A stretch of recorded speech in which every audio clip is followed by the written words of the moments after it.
इकडे विधानसभा निवडणूक 1.5 महिन्यांवर येऊन ठेपली आहे आणि त्याच पार्श्वभूमीवर महाविकास आघाडीने जागा वाटपावर मॅरेथॉन बैठका घेत तिढा सोडवण्याचा प्रयत्न सुरू केलाय। त्यातच आता महाविकास आघाडीच्या जागा वाटपाचा नवा फॉर्म्युला समोर आलाय। काय हा फॉर्म्युला जाणून घ्या। विधानसभेसाठी मवियाचा फॉर्म्युला ठरला। विदर्भातील जागांवर मवियात एकमत। जागा वाटपात काँग्रेसच मोठा भाऊ। विधानसभा निवडणूक तोंडावर आली आहे। त्या पार्श्वभूमीवर महायुती आणि महाविकास आघाडीकडून जागा वाटप आणि मतदारसंघांची चाचपणी सुरू आहे। त्यातच आता महाविकास आघाडीचा जागा वाटपाचा फॉर्म्युला निश्चित झाल्याची माहिती सूत्रांनी दिली आहे। हा फॉर्म्युला काय आहे पाहूया।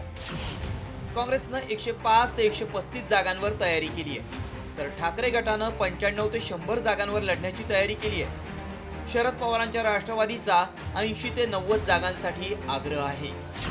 जागा वाटपासाठी महाविकास आघाडीच्या 2 बैठका झाल्या आहेत, तर तिसरी बैठक गणेशोत्सवानंतर 20 सप्टेंबरला होणार आहे। या बैठकीत महाविकास आघाडीच्या पक्षांच्या जागांच्या मागण्यांवर निर्णय होणार असल्याची माहिती सूत्रांनी दिली आहे। तर दुसरीकडे विदर्भातील 62 पैकी 29 जागांवर एकमत झाल्यामुळे महाविकास आघाडीचं टेन्शन कमी झालंय।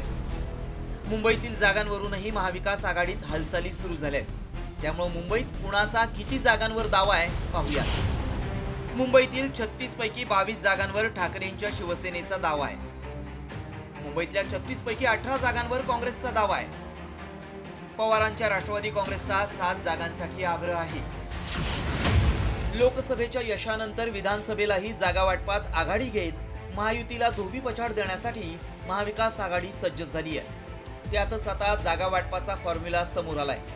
मात्र लोकसभेप्रमाणे महाविकास आघाडी विधानसभेलाही जागा वाटपाचा प्रश्न निकाली काढून प्रचारात आघाडी घेणार की अखेरच्या क्षणापर्यंत चर्चेचं गुऱ्हाळ सुरूच राहणार याची उत्सुकता मात्र कायम आहे। ब्युरो रिपोर्ट, साम टीव्ही न्यूज।